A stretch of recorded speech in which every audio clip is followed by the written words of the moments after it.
Hey guys, so chapter 1017 of One Piece just came out, and well, I'm gonna have to break my usual strategy of doing it in chronological order this week because the very last scene of the chapter is just too much of a cliffhanger to not discuss first.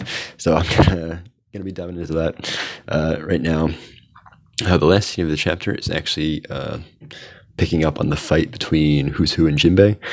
It kind of starts with a gag because Who's Who obviously has this sword that we've seen, ever since we first saw his design. That he's been carrying with him, and he hasn't used it yet. And he pulls it out. He looks like he's going to start using a sword. And despite the scabbard looking like that of a full-size sword, he pulls out a little, tiny little knife, which is funny. But the important thing that he does with this knife is that he uses a move called blade pistol, essentially a version of finger pistol with a little knife, and then he also proceeds to use shave, tempest kick, and iron body. So we discover that he was once a member of CP9. In fact, more of a rogue member, I guess, who was once imprisoned for failing a certain duty, which we will get later. And he eventually got out of prison, joined Kaido's crew through some means. Well, probably became a pirate captain first, and then we know Kaido, crushes crews and integrates their captains into the crew. So that's probably what happened, I imagine. But we also see his hybrid form, which is remarkably similar to Rob Lucci's hybrid form of his leopard fruit, which pretty much, and he even says that he himself is a rival to Rob Lucci in strength or notoriety or something or other.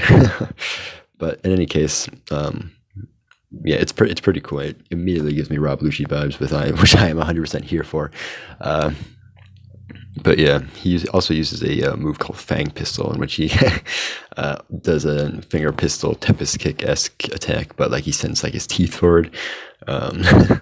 So yeah, that's pretty cool too. But in any case, the important thing is as cool as that all is, the really big thing to take away from this is the reason why he was jailed, presumably, the duty he failed to do. He reveals that he failed to protect a devil fruit that was being transported on a ship, and that fruit was the Gomu Gomu no Mi, which that has a lot of potential implications. And the thing is that it could be because devil fruits are valuable. They go for hundreds or millions of berries or whatever. We learned that as early as Buggy's little flashback. But the thing is, there's a little I don't know who makes these notes, if it's Oda or the editorial, but there's this little footnote at the end of the chapter, the cliffhanger that's always on the chapter releases. This time it says, a fruit important enough for the world government to guard, question mark, exclamation point. So yeah, kind of a big deal. It could be just as simple as, like I said, it's a value. Fruits are valuable. I wouldn't be surprised, but to guard a fruit is one thing, because it's they are valuable. They're worth a pretty good amount. But to send a Rob Lucci caliber cipher pole agent to guard the ship, or not the ship, the the ship with the devil fruit on it, seems pretty extreme. If it was just to be sold for money, or just to be given to a random soldier for their consumption. Obviously, we know, they don't use their cipher pole agents lightly. They in Enies Lobby, they use them to discover a Pluton or the blueprints for Pluton. So they don't use it for trivial things by any stretch of the imagination. So I imagine that the Gomu Gomu no Mi has some sort of importance. There are two trains of thought with this. One being that the fruit itself has some sort of ability that is desirable to the government or is very powerful, that would, want people to want it, similar to Law's immortality operation that made that fruit in high demand, or perhaps like the Momonosuke's fruit, the knockoff of the Uo no Mi Metal Seiryu, that the Cypherpole agent was like a good thing that was destroyed because it was probably, we assume it's because it was super powerful, maybe not as much as a failure as we were initially told, something like that. But yeah, I can't imagine, if it is that route, I imagine it has something to do with the awakening, because and in its base form, it's not that powerful. It really has taken Luffy's incredible creativity to actually make it into a powerful, formidable fruit. Even and it's not like easy, like, oh, I can just stretch my arms and punch people. The Gomu Gomu no pistol, his base attack. It took him like 10 years to perfect or whatever. It took, since he was from childhood when he first got it until he eventually left Fuchsia Village and one shot at the Lord of the Coast. So obviously, it's not like a fruit that just gives you amazing power right off the bat. We've seen that through Luffy. So if it is something along those lines, then I imagine it has to do something with the awakening. And the popular theory with the awakening, the theory I've liked about the awakened form of the Gomu Gomu no Mi is that it will follow the model of the other two awakened parameces we've seen, being Doflamingo string fruit and the Mochi Mochi fruit. Assuming it follows that model, that would mean that it makes the environment into rubber, which in its own right doesn't seem like that powerful an ability. But the popular theory is that maybe that awakened, being able to turn something into rubber will be a counter to the Guru Guru no Mi, the Tremor Tremor fruit. And that will be, vital in Luffy's eventual final battle with Blackbeard, whenever that happens. So, this kind of possibly adds to that possibility by saying that maybe the government wanted it so much to counter Whitebeard back then. It's a possibility. I don't really know. But yeah, that's the only thing I think of it. And the other possibility is that it's, somebody else of prominence had it in the past, that made it, such an important fruit, and that's probably why, Shanks maybe attacked that ship to get it, because, and we do know, because in chapter 1, Lucky Roo says they got the fruit from an enemy ship that they attacked or whatever. So whether it was planned from back then to have that be like a big deal, or whether Oda just saw those words and was just like, oh, I could use this, is debatable, but it's a possibility. And while I'm talking on the topic of foreshadowing, I'm kind of going off on a tangent. I've also seen a screenshot of a line back in Enies Lobby, where Rob Lucci is commenting on Luffy's ability, and he's like, "Oh, an old friend of mine, or an old idiot that I know would be very interested to hear about you," or something like that, possibly hinting that Who's Who had been planned from all the way back in Enies Lobby. Which, if that's the case, that's another testament to Oda's work there, but that's not necessarily the case. But we'll see. Maybe when we get more information, it'll be more clear that it's been a much longer planned thing than I initially would have thought. But where was I? Oh yeah, talking about so maybe like Ace specifically targeted that ship. Not Ace, Shanks specifically targeted that ship because he knew he had the Gomu Gomu no Mi on it, and he wanted that for some reason. Maybe it was as simple as the only importance of the fruit was to bait out Shanks, that somebody in the past had an important fruit of some kind, or had that fruit, And then Shanks, in a similar way to Doflamingo baiting Luffy in with the flare fruit, it would be, the world government beating in Shanks with the Gomu Gomu no Mi, which I think possibly, well, it would possibly lead to my favorite theory, I guess is what I'm trying to say, is that Rocks was the former user of the Gomu Gomu no Mi, because it's not perfect, because Garp is kind of the big wrench in the works, I would say, because Garp has fought. I'm gonna say this now. I do not think Roger was the one that had the Gomu Gomu no Mi. That's off the table for me, because if such a big figure had it, surely Whitebeard, Garp, Sengoku, somebody would have commented on the fact that, oh, Luffy has the Gomu Gomu no Mi. Maybe that's something we want to bring up. But that's a possibility. I don't know. But I like the Rocks idea because, again, it kind of builds on an earlier theory that Shanks is Rocks' kid.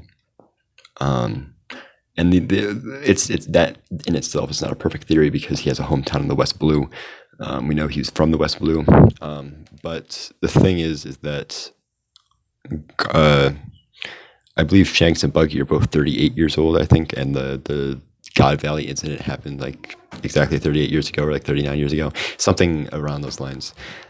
So there's a theory that, both of them were picked up from the God Valley incident, which could be, maybe not. So, I mean, that would also tie into why maybe Shanks wanted the Gomu Gomu no Mi, because Rocks has it. But yeah, Rocks to me seems like the best option for a former prominent figure that had the Gomu Gomu no Mi. Like I said, Garp is possibly a problem because Garp can't keep his mouth shut, and I don't think he would have let Luffy have the fruit and not mentioned at some point that, by the way, this was once owned by a very powerful man, especially in like post-Danny's lobby, where he was just kind of casually dropping like names like the Dragon and the Yonko to him. So yeah, Garp is kind of a wrench in the works there, but Rocks is a covered up figure.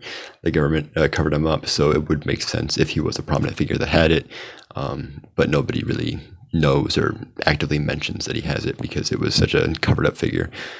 Even by people like Whitebeard, who was on Rock's crew, doesn't like to talk about it, so that might be why he wouldn't have brought it up when Luffy was standing right next to him. But it's hard to say, really. But it's also possible that Joy Boy had it, maybe. But I mean, we don't really know much about Joy Boy at all. I mean, we don't even really know if it was actually we don't know exactly if it was a person, a singular person, or a title that gets passed on. So, Joy Boy it's a baseline, but it's possible. So yeah, those are my two leading hopes: is that it's either formerly Rox's fruit, or that the awakening is important in some way. I think that's the best roads to go with it. I hope that it's not like a reincarnation thing. Like, again, to knock on the Joy Boy thing, a lot of people, with the possibility of Luffy being Joy Boy, people have been hoping that it's a title that one can acquire, not so much is something you're born with or like a reincarnation thing. And if it is like a reincarnation thing and he has the same fruit as Joy Boy, that could maybe be a bit much, in my opinion. That takes away largely from the motif of inherited will. If it's just, oh, by the way, you're the reincarnation of this person, you didn't actually inherit their will. It's just, that's kind of how that works. But yeah, with that being said, very excited about that, though. Like, that's kind of a huge thing to drop. But we'll see where that goes. Rest of the chapter, after I talk at such length about that, the rest of the chapter seems almost unimportant. But a lot of important stuff does happen. The chapter starts off mostly going around to different fights. We even see Who's Who and Jinbei fighting a bit more at the start. We see Frankie's fight. We see Inarashi's fight. And they're all commenting on how like it's difficult because all of these random fodder characters keep butting in with a fight. They can't just have a 1v1, you know. And then eventually Otama gets the announcement off. All the gifters switch and they attack all the other like fodder characters, and kind of take the pressure off of these 1v1s that are happening. So yeah, that's good. We also see Luffy has been saved from the or by the polar tang rather. Random character number 1 is giving him chest compressions or whatever, while John Bart stands in the background. Also, we see Momonosuke and Shinobu. We can't really see where they are, but Momonosuke is crying because he's they're too high up, and we know he has a fear of heights ever since Kaido dangled him over the little ledge there. So yeah, that seems to imply that they're still falling. But who knows? And also, what else? We see Queen's hybrid form. Queen goes to attack Otama when she makes the announcement with his black coffee. I think that's what it's called, black coffee. The whatever the pacifist laser beam out of his mouth thing is called. He charges up one of those, and Sanji knocks him aside. And oh, this is kind of big.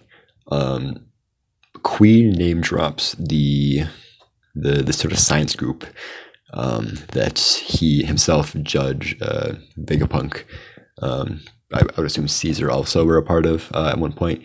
It was called MADS. So yeah, kind of big there. I don't know if it was confirmed up to this point that they were on the same thing or if that was just speculated. Yeah, I don't remember if it was actually confirmed that they were all part of the same science group, but it is now. Judge and Queen, at the very least, were part of the same science group in the past. And I think Judge had ties to Vegapunk, so it's safe to assume that he was in on it as well. So yeah, that's kind of big. But we also see Queen's hybrid form. He outright states that he's a cyborg. Finally, I mean, we kind of already assumed that, but he says it, and we see a lot of jumbo arms be coming out of him as he's in his hybrid form. Most notably, a metal hand comes out of the little braid. There's a little hair coming out of his back of his head, which I thought was pretty funny. But also, while he's in his hybrid form, he still has his tail. And that itself, it kind of extends into a big arm there. So yeah, the Queen Sanji fight seems to be pretty much set in stone at this point. So I'm excited to see how that goes. And the last notable thing of the chapter is that Chopper and the Mink doctors are helping Zoro get back into the fight. And we discover Chopper's drawbacks or side effects from using the new and improved Rumble Ball.